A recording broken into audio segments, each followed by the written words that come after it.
যে শিলং ফেরত সালাউদ্দিন সাহেব উনি যে বারবার খালি বলছেন সংবিধান সংবিধান সংবিধান, এবং একটা স্টেটমেন্ট উনি দিয়েছেন যে আমাকে সংবিধানের কথা বলবেন না, আমি 9 বছর ধরে সংবিধান স্টাডি করে এসেছি। তো ওনার কাজকর্ম দেখলে মনে হয় যে উনি সংবিধানটা স্টাডি করেছেন, যে ওই সংবিধানকে দেখিয়ে জনগণের ইচ্ছাকে কি করে বাতিল করা যায়, এটার উপরে কিন্তু উনি এক্সপার্টিস অর্জন করেছেন বলে আমার মনে হয়। আজকে যে সংবিধানের কথা তারা বলছেন, রাজ্জাকি সাহেব অনেকবার বলেছেন এই কথাটা, যে আপনার বর্তমানে জাতির পিতা এটা এখনো সংবিধান আছে, কিন্তু তো সংবিধান নিয়ে খেলা করতে গেলে যা হয় আর কি, আপনি নিজের গর্তে নিজেই পড়েন। এখন উনি দেখাচ্ছেন কনস্টিটিউশনাল থিওরি, উনি কনস্টিটিউশনাল থিওরি অ্যাপ্লাই করছেন এই জুলাই সনদকে নেগেট করার জন্য। আর যে অধ্যাদেশগুলি ওনারা বাতিল করছেন, 4টা তো বাতিল করে দিয়েছেন, আর বাকিগুলি নেক্সট পার্লামেন্টে ওনারা বিল হিসাবে উঠিয়ে ওটাকে করে দেবে, সরিয়ে দেবে। এই প্রত্যেকটা আপনার সুশাসনের জন্য এবং ফ্যাসিস্টকে রোধ করার জন্য প্রয়োজন।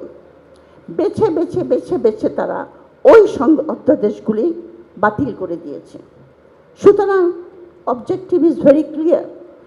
এখন আমার কথা হলো, এই সাহস তারা কোথায় পেল? তো নিঃশ্বাস রুদ্ধ করে বসেছিলাম যে এই অভ্যুত্থান যেন সাফল্যের মুখ দেখে, আমরা যেন একটা নতুন বাংলাদেশের দিকে ফিরে যেতে চাই, যেটা আমাদের ইয়াং জেনারেশন যারা তারা সো রিচলি ডিজার্ভ করে। কারণ আমি ছাত্র পড়িয়েছি সারা জীবন, এই সমস্ত ইয়াং জেনারেশন কিন্তু আমার নিজের সন্তানের মতো।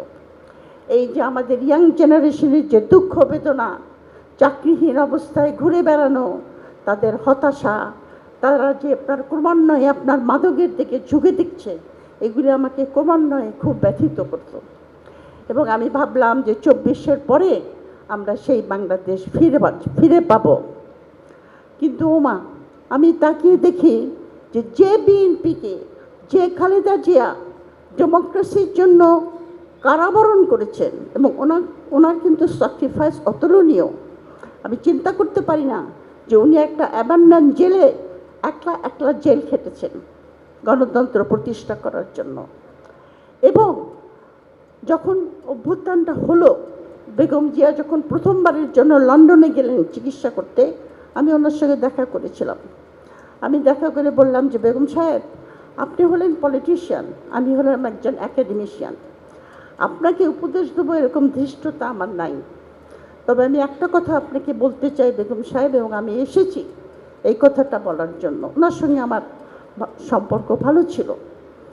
আমি বললাম যে এই যে ইয়াং জেনারেশন যে অভ্যুত্থান করেছে, এই অভ্যুত্থানের আশা আকাঙ্ক্ষা যদি বিএনপি, আজকে বাংলাদেশ একটা হিস্টোরিক জাংচারে দাঁড়িয়ে আছে, যদি এই ইয়াং জেনারেশনের আশা আকাঙ্ক্ষাকে বিএনপি ধারণ করতে পারে, তাহলে বিএনপি বাংলাদেশের রাজনীতিতে একটা স্থায়ী স্থান করে নিতে পারবে।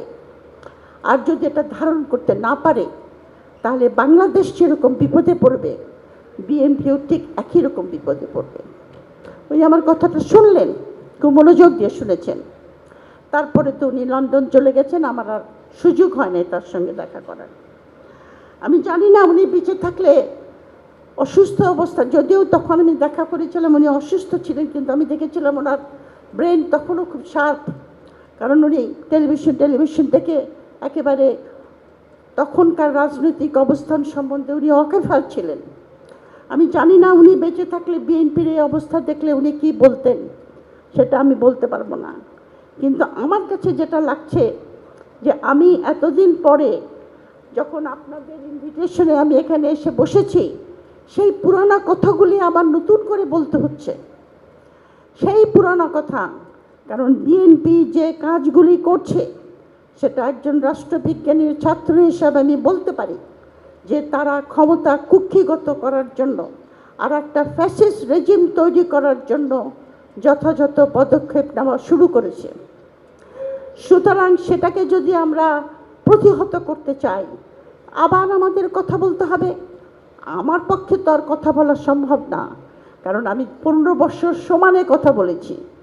নতুন জেনারেশন নেক্সাস ডিফেন্স যারা করেছেন, অ্যাম্বাসাডার আনসামির আছেন, তারা কথা বলবেন। এই পথ থেকে বিএনপিকে ফেরাতে হবে, কারণ এটা যদি না ফেরাতে পারি আমরা, তাহলে বাংলাদেশ বিএনপি সংকটে পড়বে, তাই নয় বাংলাদেশ সংকটে পড়বে। আচ্ছা, এটা বলে আমি মূল বক্তব্যে যাচ্ছি, সেটা হলো জুলাই সনদকে কেন এরা আপনার স্বীকার করতে চাচ্ছে না। এখানে পূর্ববর্তী বক্তারা বলেছেন এটার আইনি চ্যালেঞ্জ কি।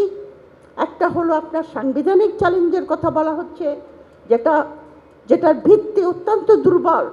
অ্যাডভোকেট রাজ্জাককে খুব স্পষ্টভাবে উনি সোশ্যাল মিডিয়াতেও বলেন, আমি সবসময় ওনাকে ফলো করি, উনি একদম পাই করে দেখিয়ে দিয়েছেন যে আপনারা যে সংবিধানের কথাগুলি বলছেন সেগুলি কত দুর্বল ভিত্তিতে উপস্থিত। আর একটা প্রশ্ন হলো রাজনৈতিক প্রশ্ন। রাজনৈতিক প্রশ্ন আপনার সবসময় সংবিধানের দোহাই দিয়ে করা যায় না, কারণ সংবিধানটা তৈরি হয়েছে আপনার রাজনৈতিক প্রশ্নগুলির উত্তর সমাধান করে দেশকে পরিচালিত করার একটা দলিল। আপনি আইন অনেক দেখাতে পারেন, যেমন আপনার এই যে শিলং ফেরত সালাউদ্দিন সাহেব, উনি যে বারবার খালি বলছেন সংবিধান সংবিধান সংবিধান, এবং একটা স্টেটমেন্ট উনি দিয়েছেন যে আমাকে সংবিধানের কথা বলবেন না, আমি 9 বছর ধরে সংবিধান স্টাডি করে এসেছি।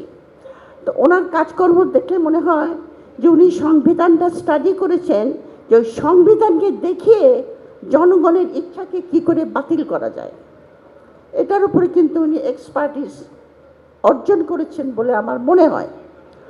আজকে যে সংবিধানের কথা তারা বলছেন, রাজ্জাকি সাহেব অনেকবার বলেছেন এই কথাটা, যে আপনার বর্তমানে জাতির পিতা এটা এখনও সংবিধান আছে, কিন্তু তারপরে আপনার ওনার স্পিচ 7ই মার্চের বক্তৃতা, ওটা এখনও সংবিধানের কিন্তু অংশ। এবং একজন মহিলা 7ই মার্চ এটা বাজাতে গেছিল ওই 32 নম্বরে, তখন পুলিশ তাকে অ্যারেস্ট করেছে। কেন আপনি অ্যারেস্ট করেছেন তাকে? তাহলে ওই হুকুম যে দিয়েছে অ্যারেস্ট করানোর, সে তো ইলিগাল হুকুম দিয়েছে। ওই মহিলা যা করছিল সে তো কোনো অন্যায় করে নাই, সে তো সংবিধান ফলো করছে। আপনি তো সংবিধানের কথাই রাত্রদিন বলছেন। তো সংবিধান নিয়ে খেলা করতে গেলে যা হয় আর কি, আপনি নিজের গর্তে নিজেই পড়েন। এখন উনি দেখাচ্ছেন কনস্টিটিউশনাল থিওরি, উনি কনস্টিটিউশনাল থিওরি অ্যাপ্লাই করছেন এই জুলাই সনদকে নেগেট করার জন্য। যেরকম কনস্টিটিউশনাল থিওরি অনেক সময় বলে যে যারা আপনার গণভোটকে অনেক সময় নির্বাচিত পার্লামেন্ট এটাকে ডিলে করতে পারে, মডিফাই করতে পারে, এমনকি নালিফাই করতে পারে, কারণ কনস্টিটিউশনাল প্রসেসের ভিতর দিয়ে কাজটা হচ্ছে। কিন্তু যেটাকে আমরা বলি কনস্টিটিউয়েন্টস, মানে যারা জনগণ, তারা যখন একটা মতামত দেয় 70%-এর উপরে, তখন এটা আপনার রাজনৈতিক বিবেচনায় এই কনস্টিটিউশনাল থিওরিকে অতটা ইম্পর্টেন্স যারা ক্ষমতায় থাকে তারা দেয় না। গ্রেট ব্রিটেনের আপনার যদিও তাদের লিখিত সংবিধান নাই, কিন্তু তাদের সংবিধানে সুপ্রিমেসি অফ দ্য পার্লামেন্ট হলো একেবারে মানে আর্টিকেল অফ ফেইথ যাকে বলা হয়। কিন্তু তাদের ওখানে আপনার কনস্টিটিউশনাল যে সমস্ত পরিবর্তনগুলি হয় সেগুলি স্ট্যাটুট দ্বারা হয়। তো 1911 সালে তাদের একটা স্ট্যাটু পাস করে হয়েছিল আপনার পার্লামেন্টের পিরিয়ডটাকে লিমিট করার জন্য, যে উইদিন ফিক্স পিরিয়ডের মধ্যে ইলেকশন দিতে হবে। আগে নিয়ম ছিল যে আপনি ইলেকশনকে ডিলে করতে পারেন। তো এটা করার সময় তাদের গণভোট হয়েছিল, কিন্তু সেখানে কিন্তু গণভোটে আপনার পার্লামেন্টকে বাইপাস করে এই গণভোটকে রায় দেওয়াটাকে মেনে নিয়েছিল, মানে পলিটিশিয়ানরা যারা দেশকে পরিচালিত করে। প্রবলেম হলো এইখানে আমাদের এখানে যে আমরা নিজেদের ব্যক্তিগত স্বার্থ, আমরা ইন্ডিভিজুয়াল লেভেলেও এটা করি, এবং পলিটিশিয়ানরা বিশেষ করে তারা সব সময় তাদের নিজেদের গোষ্ঠীগত স্বার্থের জন্য কোনো সময় সংবিধান ব্যবহার করবেন, কোনো সময় এই আইনটা ব্যবহার করবেন, কোনো সময় জনগণের মতকে ব্যবহার করবেন। সোজা কথায় যেটাকে বলা হয় মতলববাজি।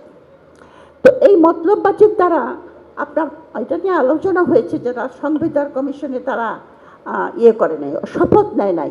আর যে অধ্যাদেশগুলি ওনারা বাতিল করছেন, 4টা তো বাতিল করে দিয়েছেন, আর বাকিগুলি নেক্সট পার্লামেন্টে ওনারা বিল হিসাবে উঠিয়ে ওটাকে করে দেবে, সরিয়ে দেবে। এই প্রত্যেকটা আপনার সুশাসনের জন্য এবং ফ্যাসিস্টকে রোধ করার জন্য প্রয়োজন। বেছে বেছে বেছে বেছে তারা ওই অধ্যাদেশগুলি বাতিল করে দিয়েছে। সুতরাং অবজেক্টিভ ইজ ভেরি ক্লিয়ার। এখন আমার কথা হলো, এই সাহস তারা কোথায় পেল? কারণ সাধারণত একটা নির্বাচিত সরকারের সাহস হলো জনগণের কনসেন্ট বা জনগণের কি বলবো ওটাকে, জনগণের সাপোর্ট দেওয়া, যে জনগণ তাদেরকে, এইটাই তাদের শক্তি। কিন্তু আমরা জানি, শুনেছি, আমি বলতে পারি না যে আপনার এই ইলেকশনটা ম্যানেজ করা হয়েছে আপনার ইউনুস সরকারের ভিতরে থাকা সুশীল সমাজের কেউ একজন তো স্বীকারই করেছে যে আমরা উগ্রবাদীদেরকে প্রতিহত করার জন্য আমরা অনেক জায়গায় এটাকে রিড করেছি।